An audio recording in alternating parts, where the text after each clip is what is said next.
In this video, we'll look at the LAEP documentation for Leicester and Leicestershire and explore how it interacts with the LAEP Lens visualization tool.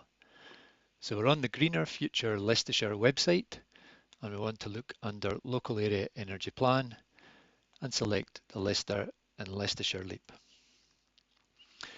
The LAEP documents are presented here as a suite of PDFs, and there are 10 documents in total in the series.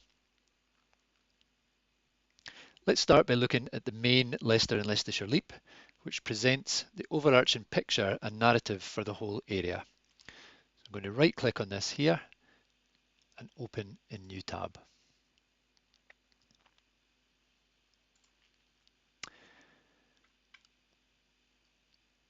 So looking at this document, you will find a number of things: the glossary and acronyms, an executive summary. We also provide an introduction to local area energy planning and given a background of LAEP.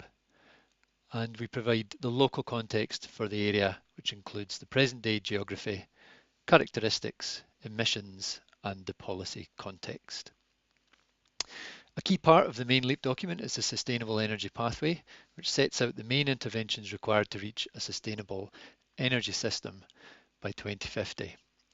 We also provide a plan on the page summary of numbers, which is consistent with that pathway.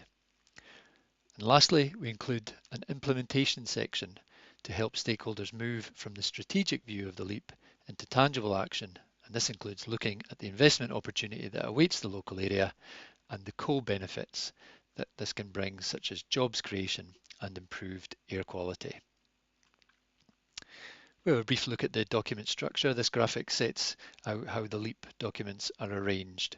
So underneath this main overarching document, we have a technical annex, which explains the modelling approach, the analysis methodologies, the key assumptions, and the data inputs used on this LAEP.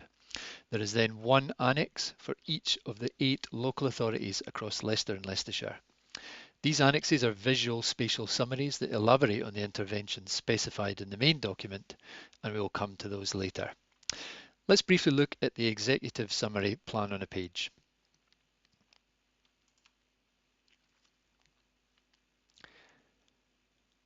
The plan on the page shows the location of focus zones across Leicester and Leicestershire for each of the main LAEP intervention areas, including domestic fabric upgrades, EV infrastructure, low carbon heating, networks, and local renewable generation.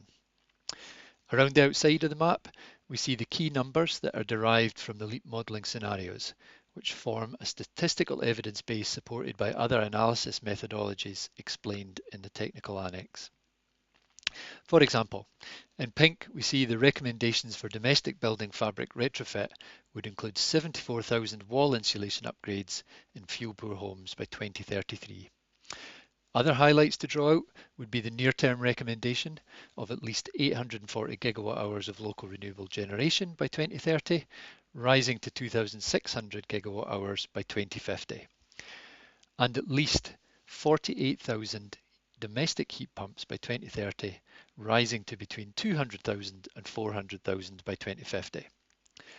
By providing both near-term and long-term values, we help balance the confidence to make progress urgently whilst being mindful of the longer-term uncertainties. In the case of heat pump uncertainty, that is directly coupled to the scale of heat networks that can be installed in the area over the next 25 years. So let's return to our contents page and jump in to have a look at our sustainable energy pathway. This section provides an aggregated summary of interventions across all 8 local authorities in a timeline out to 2050. The pathway sets out the scale and pace of change required to achieve a sustainable clean energy system. Key policy milestones, decisions, and enabling actions are also featured in this section. In many ways, this is the heart of the LAEP. The numbers that are shown in the plan on the page just moments ago are consistent with the numbers presented on the LAEP pathway, although we should recognise that the pathway has a slightly larger scope. So let's now take a look at how you may use the pathway to guide the right actions in the local area. The document provides an extract from the pathway for each of the main intervention areas in LAEP. If we consider heat networks first of all, we can jump into the section on low carbon heating. In orange, we see a near-term recommendation to install heat networks in Leicester City and Charnwood, totaling 160 gigawatt hours per year of heat demand, with a target of making this operational by 2033. Let's now take a look at the Charnwood annex just to see if we get more detail on what that heat network looks like. We come back to our main document area and scroll down. We'll see Annex C for Charnwood, and we're going to do the same again. We'll open the link in a new tab.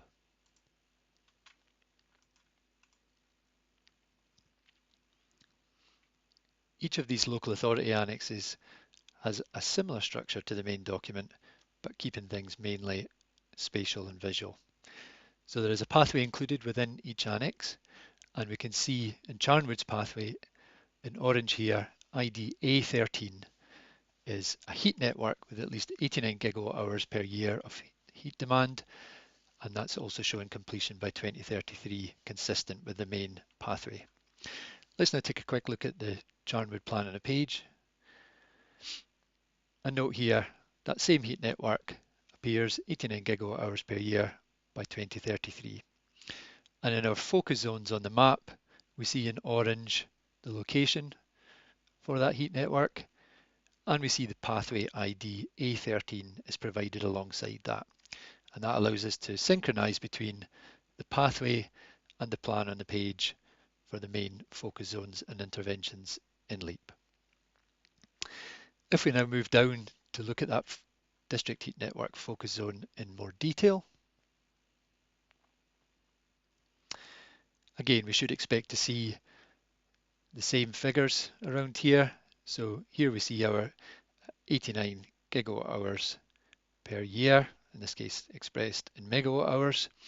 And we see in the map, we've zoomed in further again to see that bit more detail than we would get in the plan on a page.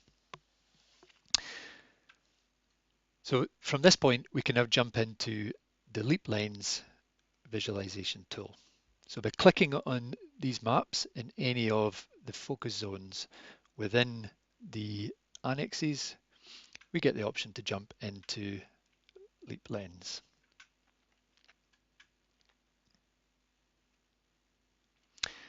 So we're likely to be given some dialog boxes.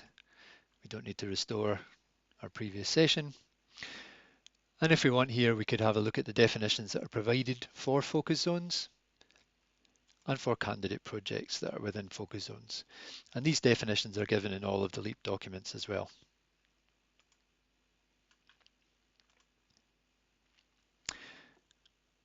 We just give this a moment for the page to load. We're going to be presented with the summary data for Charnwood. Here we see it here. Let's just close down that for now.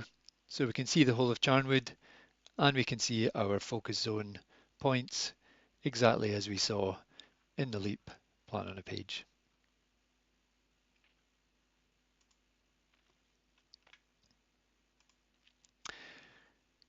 Summary of data is presented on the right hand side, and again consistent with the LAEP plan on a page. And you can see the black boundary forms the local authority boundary. And if we now select the focus zone for district heat networks, we're going to zoom back into that focus zone that we saw before in the LAEP documentation. So here we see a boundary defined for a potential area for a heat network in Charnwood near Loughborough University. This boundary provides only a guide for what the project and the future heat network could look like. Such projects should be subject to feasibility studies, cost-benefit analysis, business case development, investment attraction, and planning applications as required. But let's take a look at this potential heat network in more detail.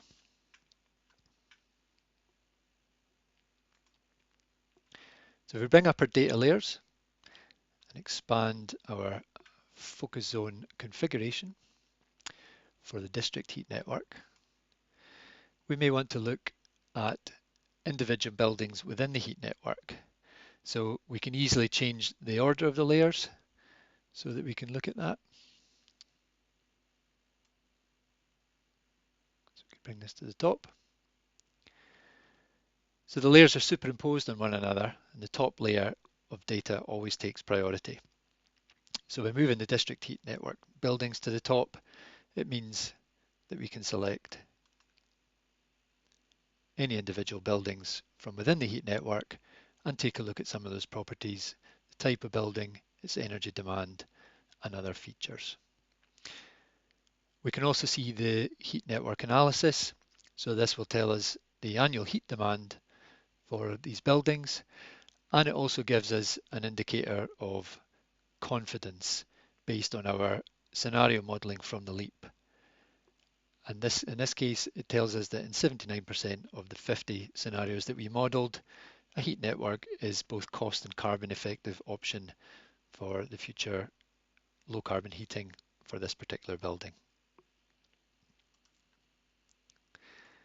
We can return that data layer below the existing heat network boundaries and the recommended low regrets heat networks. So if we now click anywhere within the black boundary, we see in the pop-up window the definition of the heat network. And once again, we're seeing that same data that we saw from the LAEP documentation. So 89,000 megawatt hours per year, capex of approximately 210 million, 2,000 domestic properties connected, and a little over 2,000 non-domestic properties. And again, just checking back in on that. We can see from the documentation that that is consistent.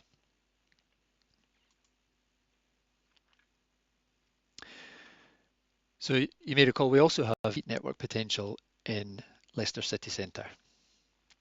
So let's take a look at some of the other features in the heat network dataset by exploring Leicester's potential heat network. So the details here show us a city centre heat network with 7,400 domestic and 2,600 non-domestic buildings connected and totaling approximately 67,000 megawatt hours, and that would require a capex investment of approximately 260 million.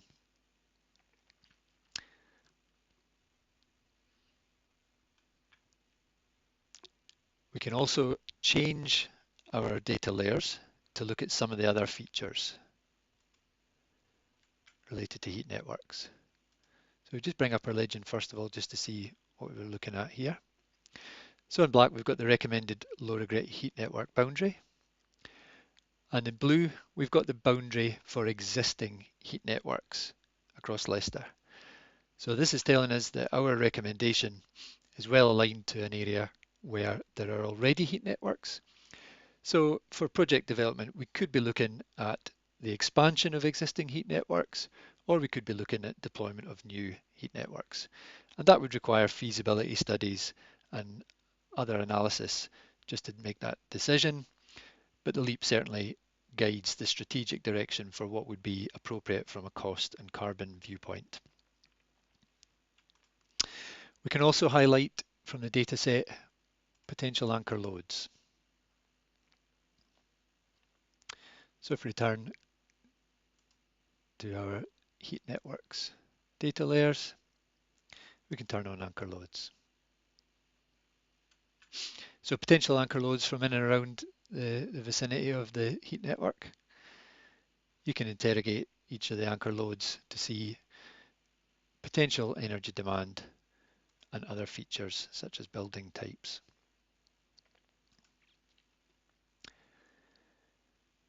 We can also look at DESNZ's heat network zoning where applicable.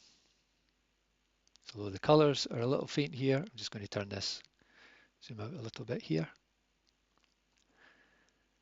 I'm going to turn our district heat network buildings off. I'm going to turn off our existing heat networks. And you should see the boundaries appearing there in red for DESNZ heat network zoning. So that data is currently available in Leicester City. And once again, you can see that the heat network boundary that we're proposing as low regrets sits well inside one of the larger heat network zones identified by DESNZ.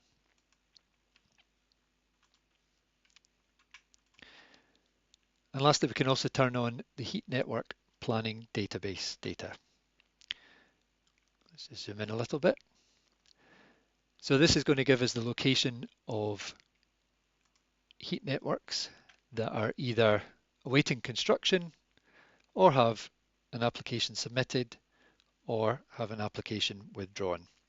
And once again, we can see that within the area where we're identifying a low regrets heat network, we've got the presence of planning applications, and indeed you can click on these planning applications to see the data status.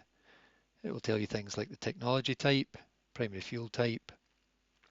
I'll give it a name. It'll tell you how many customer connections are proposed. And indeed the one we've clicked on here shows that an application is submitted. So again, it seems like the strategic recommendation from the LAEP is well aligned to some of the stakeholder ambitions for low carbon projects in the area already. So this video gives you an example on how the LAEP documentation can guide you into LAEP Lens visualization tool, depending on your area of interest, and how LAEP Lens then lets you explore the further details within a data-rich environment so users are enabled to build a pipeline of potential projects.